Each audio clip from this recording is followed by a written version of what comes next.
You got into the safety business because you wanted to protect people, but somewhere along the way, the job started controlling your time, your schedule, your priorities, even your income potential. What if the expertise you've built over the years in the field can give you something more? More freedom, more control, more ownership of your future.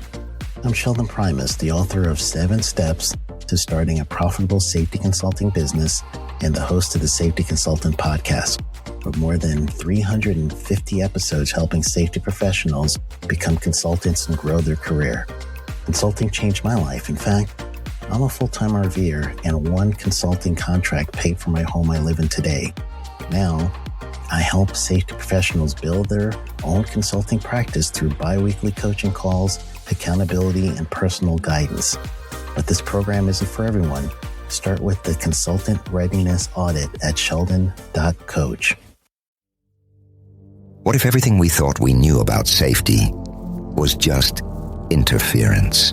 From the host of the Rated R Safety Show and the founder of Safety FM comes the complete Signal Transmission Trilogy, now available in one powerful edition. Safety, in my opinion, the book that started the conversation. Safety Mutation, where the boundaries of culture, systems, and belief begin to break.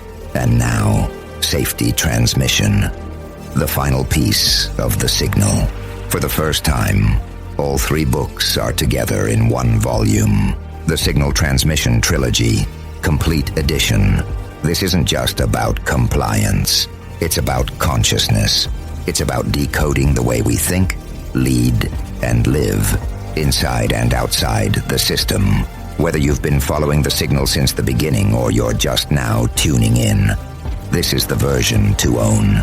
Search Signal Trilogy on Amazon or visit safetyfm.com to get your copy now.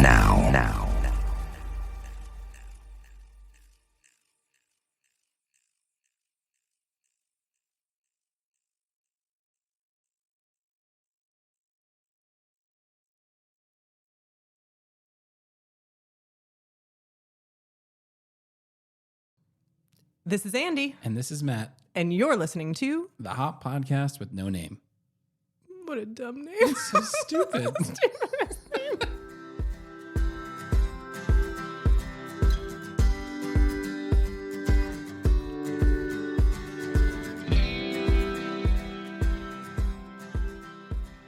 All right. Welcome back. Fun fact of the day, every time before we press record, we get the giggles. And it takes us like 15 seconds and multiple tries to get it started. But we're back. Episode 11.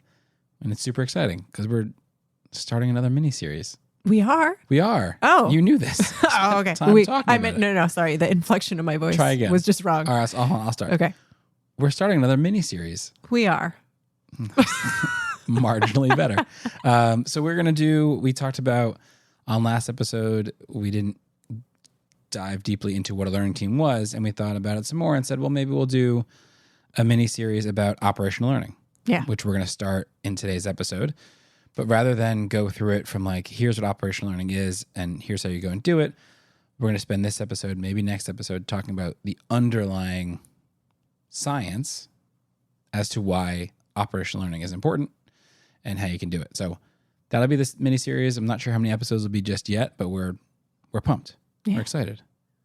But before we jump into that and talk about some of those underlying layers, we owe you some homework answers.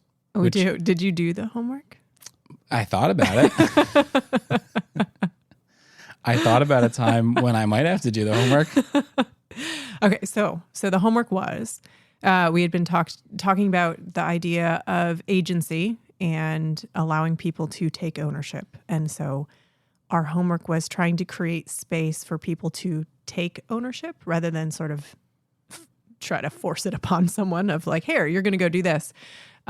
Meaning we have a plan, right? So we take a time in our life where a plan has been created, and then rather than delegating elements of the plan, if we are person in charge of said plan, instead we invite people to own pieces that they feel like they can own. So they make the decision on what they want to go do. And I thought about a time when that made sense to me. Which I guess it makes sense all the time. But a good work example that is not safety related. When I was in my last company, I was promoted as a part of our merger to lead the new business side of the world. And I had a couple managers reporting to me, and we realized that while we were excited about the merger, we didn't really know how to convey the value of what this merger would bring to customers or prospective customers, and we needed to take the time to define it. So we sat down and said, all right, well, if we're going to hire more people because we're going to grow as a result of this merger, we're going to need to communicate to them, that people that we're hiring and our potential customers, why this merger is so special, the most special merger ever. And we decided we would create sort of a couple of one-sheeters that maybe defined what the value is going to be on a piece of paper that you could learn from.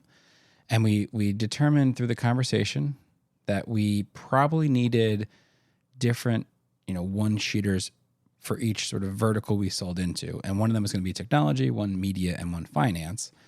And we all agreed that was important. And I said, great. So room of people, what parts do you want to own? And it worked out that each one of the managers actually had sort of a specialization in each one of those areas. And they were quick to say, I want to take the one that I'm really good at because I'm really good at it. And I can kind of use that both to not have a super hard time creating this thing, but also bring a ton of value with what we're going to create. So that worked really well. It was very easy because they were very passionate about being able to say, I have expertise. I'm going to go be able to use this. And I let them own how they wanted to create it. And then I just kind of took everything and put it onto a PDF, took full credit for it, gave no credit to that group. And it's not all that, but that was kind of one of the experiences that I had. Nice. Yeah. So you didn't do the homework, but you did the homework is what I'm hearing. I did the homework before I even knew it was homework. I was like, this is going to come up again some point on a podcast that I will host. Obviously. Okay. So that was last time's homework. And at the end of the last episode, I said we owed everyone a brief overview of what a learning team was. Right. Because we gave an example of a learning team, actually, that was... We gave a story that was part of a learning team, but then we didn't really take a lot of time to talk about what a learning team is. So is that what we should do right now, Matthew? Probably. Yeah, that's why we brought it up. We didn't bring it up to ignore it. Okay. Yeah. So a learning team is a type of operational learning. So it's got a little bit of structure to it. So in order to understand a learning team, we probably have to talk about what operational learning is. And operational learning is learning directly from the folks that are executing a task at any level in an organization to learn from their perspective what it takes to do it. Like, what does it take to actually get that work done? A learning team just creates a little bit of structure around that, right? So in terms of how many people you'd normally talk to, maybe how long you'd normally talk to folks, how you kind of set up the discussion to make sure that you have somebody sort of sponsoring the discussion. And oftentimes organizations use learning teams and this little bit of structure in order to start operational learning, right? Because it's a kind of like form to leave form. It's a place to begin figuring out how you operationally learn.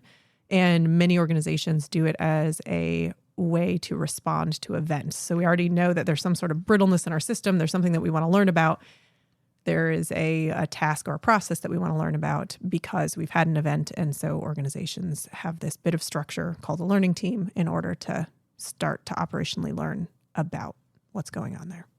Yeah, because it can feel, we talk about it in such broad strokes when it comes to operational learning and how you can do it everywhere that you're doing work and you can learn from those doing the work. And it just seems like a huge leap to make. And learning teams is a pretty good place to start, right? Because it's got some structure to it. You can step into it. You can give it a shot. And like you said, form to leave form, which I'm not going to take the time to explain, but it took me a while to get what that actually meant. The first 67 times you used it, which is probably 3 days for you. So, yeah. But you said something important because you said that operational learning, right, it can feel overwhelming because you can use it anywhere. And I think that also the opposite can feel true, meaning it either can feel overwhelming or it can feel like something that are already doing because it's hard to tell the difference on the face of it. It's sometimes hard to tell the difference between okay, what is operational learning versus like what's just having a conversation with someone? Like I talk to people all the time. So what makes operational learning? Like what makes it any different than anything else we've ever done before? You know what's really fun about this is What? I have a strange feeling that you're going to tell us. It's almost like I feel like it's what's coming next. No. Okay. Let's just skip it. We're just going to skip it. We probably should actually talk to that. Because maybe what we do, we'll give people kind of the pieces of what operational learning is, but then I do think you're right that we have to talk a bit about complexity in order to make even operational learning make sense. Yeah. Okay. So operational learning from the people who are executing the work, right? But there are a few ingredients maybe that make it different from other things that we've done. The first ingredient or piece of it is the fact that we want to be able to be teachable. And I think we should give credit to Bob Edwards for those words, because I would say, hey, we need to be able to ask questions differently and respond to things differently. And Bob has an amazing way of taking all of the very long ways that I have to say something and make it make a lot more sense. So his words are, we need to know how to be teachable as facilitators and as leaders in an organization. So that's element kind of number one, or ingredient number one to operational learning. And then in order for people to be able to teach us, we actually have to create an environment where people are able to do that. Some people call that creating psychological safety. I really wish I remember who said this so that we can give credit to it, but I don't remember who said it. And we've tried multiple to times give credit to a bunch of people and nobody will take it. So creating conditions for candor, that is a terminology that I think really helps with this aspect of psychological safety. So that's element number 2, conditions for candor. And then there's sort of some structural pieces of the order in which we do things. One, we learn first. And in operational learning, we're learning about what it takes to get something done, even if an event is the reason that we came together. We want to value soak time. So soak time is just kind of downtime between pieces of the conversation. Where in operational learning, you're going to have multiple times that you're meeting or talking with a group or with an individual. And between that is soak time that just allows us to kind of process information as it's happening, doesn't put a lot of pressure on us to try to come up with either all of the information or solution sets right away. Another structural piece is defining the problems, as opposed to just jumping right towards trying to solve something, is we actually take the time to articulate what are we trying to address. And it's usually multiple things. It's hardly ever one. I don't think it's ever been one thing, at least that I've been part of. And then try storming, meaning actually taking the time to try out little pieces, little pilots of things to see if they're going to work, which last episode we had a kind of a story that was all around a bunch of different try storming opportunities. Right. So those are the pieces.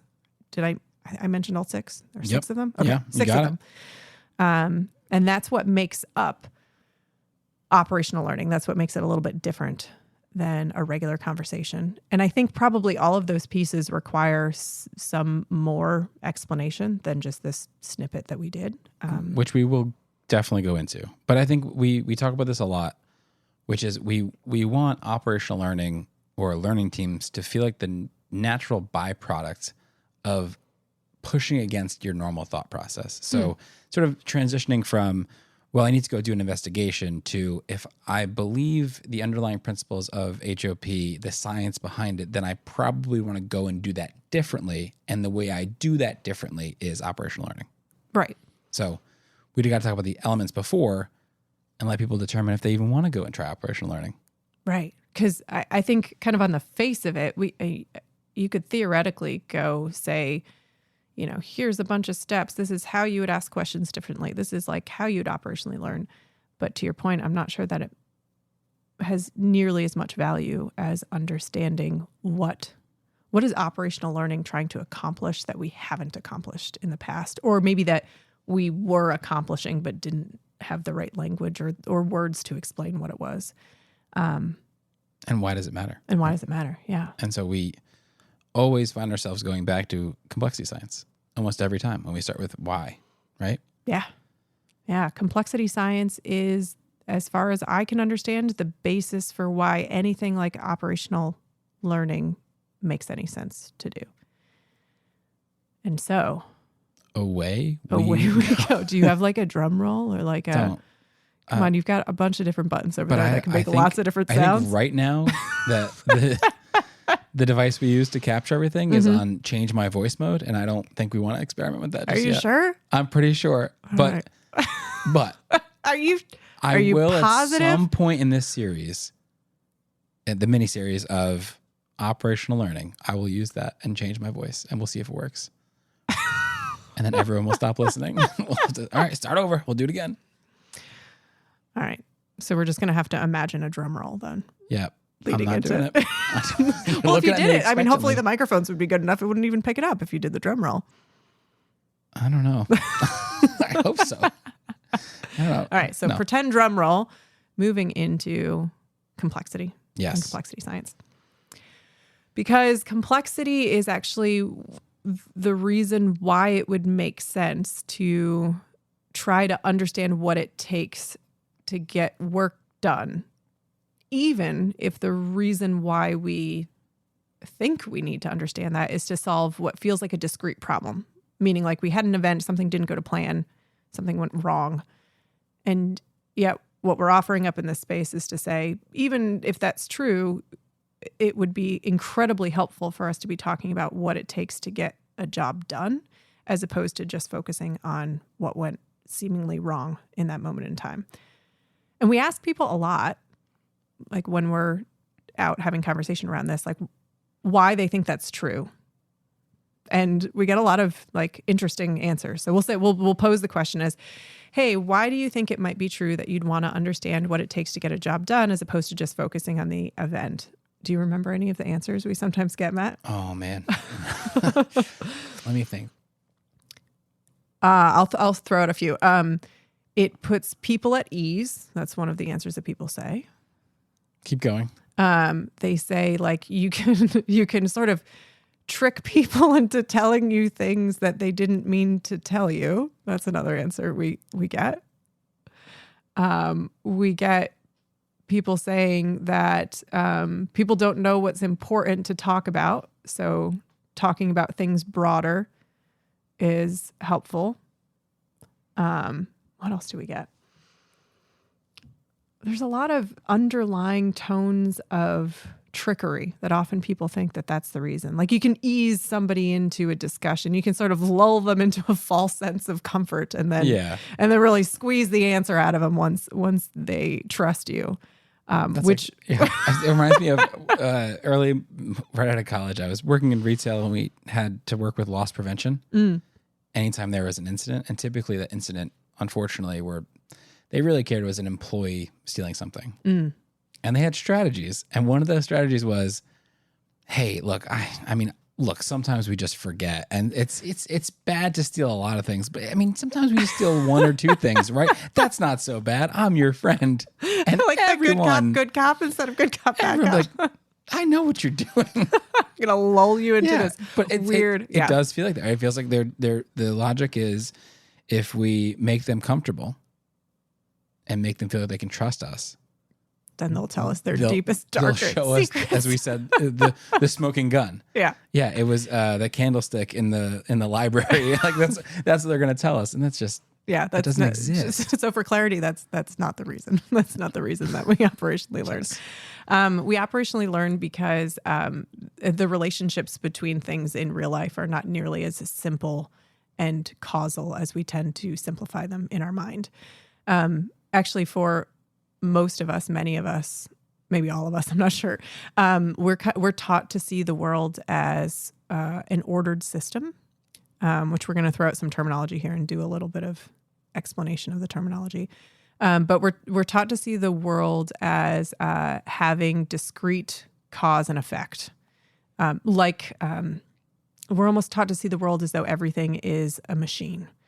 And machines actually, they follow the laws of physics, right? So it's fantastic because they are ordered systems and they do have discrete cause and effect, meaning if something breaks and you have a machine not function, you can go find something causal, right? You can find the broken thing, you can fix it, and it's going to work again. And those range, right? So you have very simple ones like a mousetrap where you and I could look at it and be like, I think that's broken. fix it. And it might you work could. out. I might not. Yeah. And then there's complex things, there's complicated things, not complex things, complicated things that we need help with. We need Bob Edwards to come in and say fix a car. Right. That's. I just open the hood and look at him like, I don't know. Shake your fist. No, not again. Yeah. So you need somebody with expertise. And oftentimes if something's very complicated, if you have an ordered system that, it has a lot of pieces to it, right? A lot of different subsystems, you're going to need multiple subject matter experts, right? You're going to need maybe somebody who understands the mechanical pieces and somebody understands maybe the electronic interfaces. And you're not going to have one person that's going to know all of it. But those are all ordered systems. And the characteristics of ordered systems are fantastic because they are predictable. They're predictable because cause and effect is static. You are going to have a cause and an effect. And although the more complicated the ordered system gets, the more complicated those relationships get, they are still all knowable. And if you have enough brains and the right brains in a room, you can actually predict all the different failure modalities when we're in an ordered system. But we function as humans in complex adaptive systems. We're interfacing with mechanical areas, right? We're interfacing with things that fall into the ordered system. But our interface and our relationships with each other within an organization is a complex adaptive system. And the relationships in complex adaptive systems are not nearly as simple as that. You don't have cause and effect existing the same way as it does in an ordered system. Meaning like you could make a change and think you understand how that change is going to affect things, and it could be wildly different than the way that you predicted it. And as hard as we try to predict those changes, it is not all knowable. You can see patterns, right? And you can recognize patterns, but everything is constantly changing and moving. It doesn't really matter how many really, really smart brains you put in a room to try to predict things. The closest that we get is being able to see patterns of what is happening and not being able to predict exactly what will happen in the future. What that means in terms of if we have something quote unquote break, meaning if we have an event and it's not a purely mechanical thing, right? It's not just a piece of equipment that has failed. There isn't that one thing that you can go fix. It's actually maybe a better way of thinking about failure in a complex adaptive system is it's a perfect storm. It's a lot of stuff. Combination of normal variability. Yes, I think Dr. Eric Hallnagel helps with that terminology for us. It's a combination of like mostly very, very normal things that even in and of themselves, those normal things would not usually be considered a problem.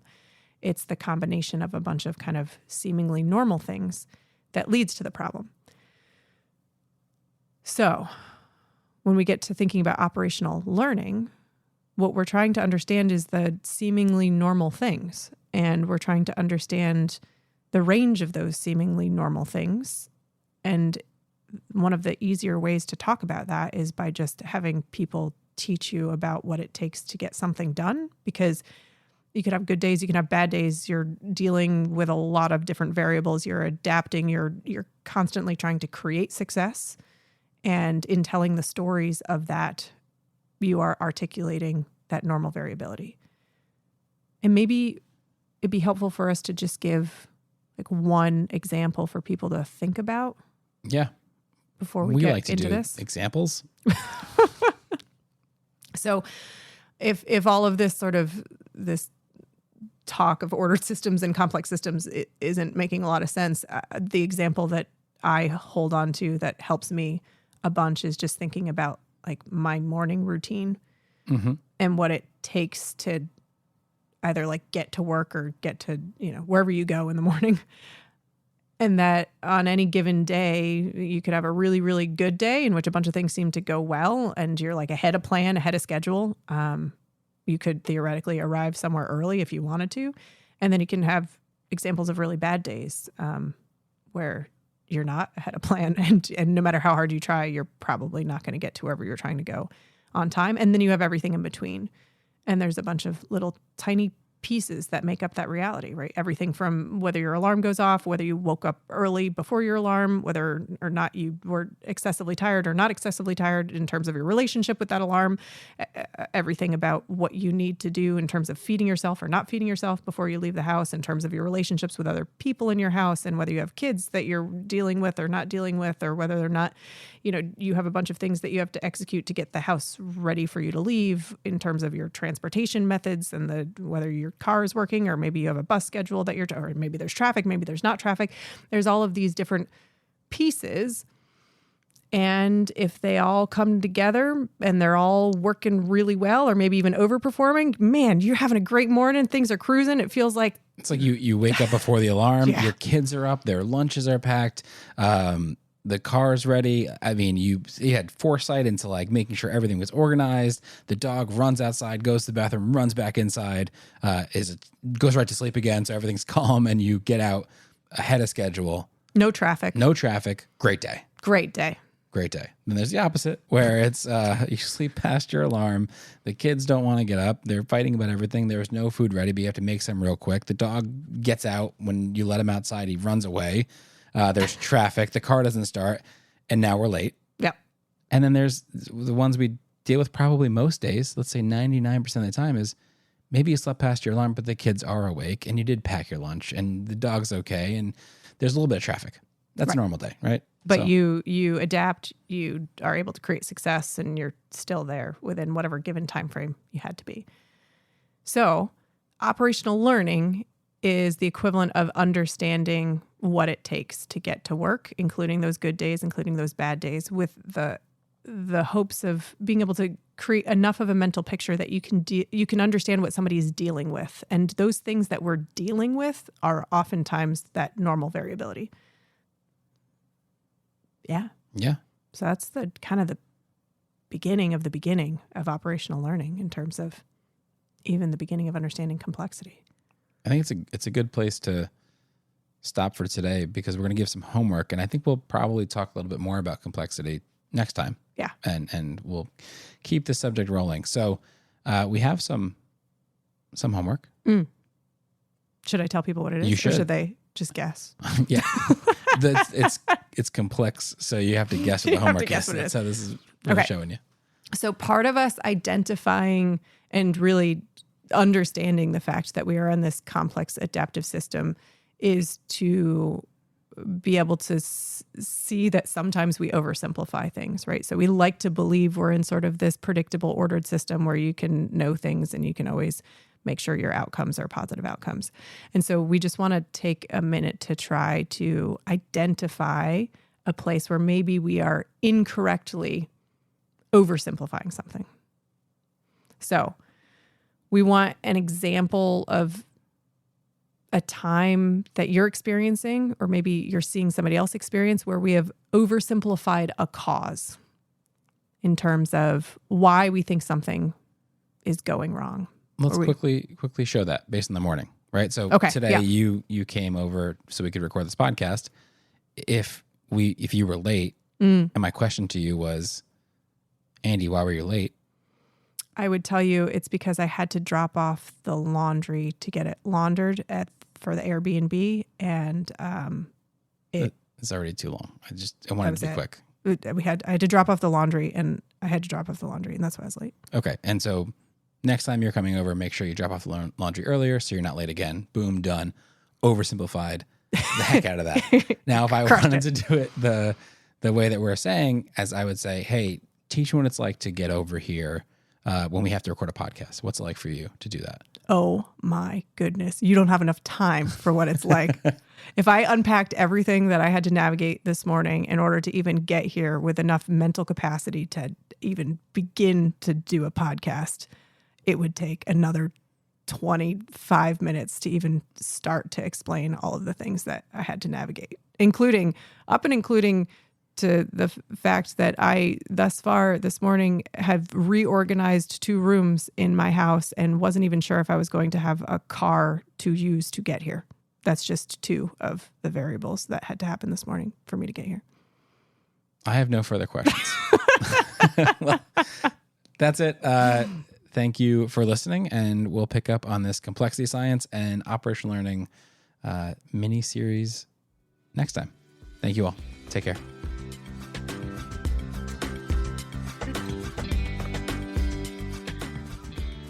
Well, that's it. Yep, another one in the books. We did it. If you want to send us any of your thoughts, actually fling us any of your thoughts, you can do so at the website www.hoppodcast.com. That's HOPPODCAST.com. It's still such a stupid name. It's such a stupid name. We look forward to hearing from you. Thanks for listening.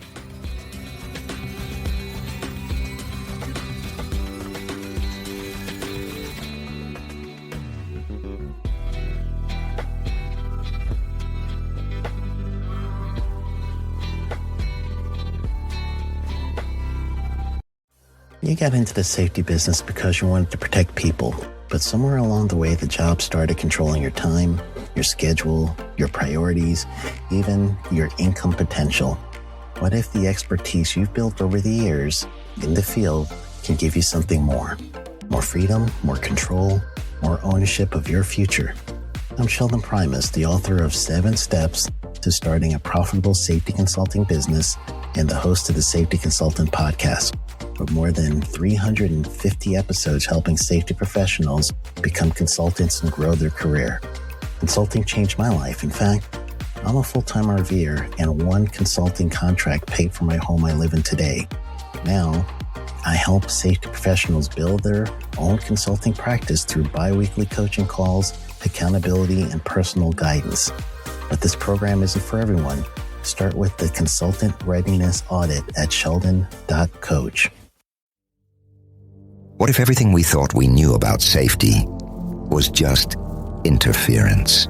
From the host of the Rated R Safety Show and the founder of Safety FM comes the complete Signal Transmission Trilogy, now available in one powerful edition. Safety, in my opinion, the book that started the conversation. Safety Mutation, where the boundaries of culture, systems, and belief begin to break. And now, Safety Transmission, the final piece of the signal. For the first time, all 3 books are together in one volume. The Signal Transmission Trilogy, Complete Edition. This isn't just about compliance. It's about consciousness. It's about decoding the way we think, lead, and live, inside and outside the system. Whether you've been following the signal since the beginning or you're just now tuning in, this is the version to own. Search Signal Trilogy on Amazon or visit safetyfm.com to get your copy now.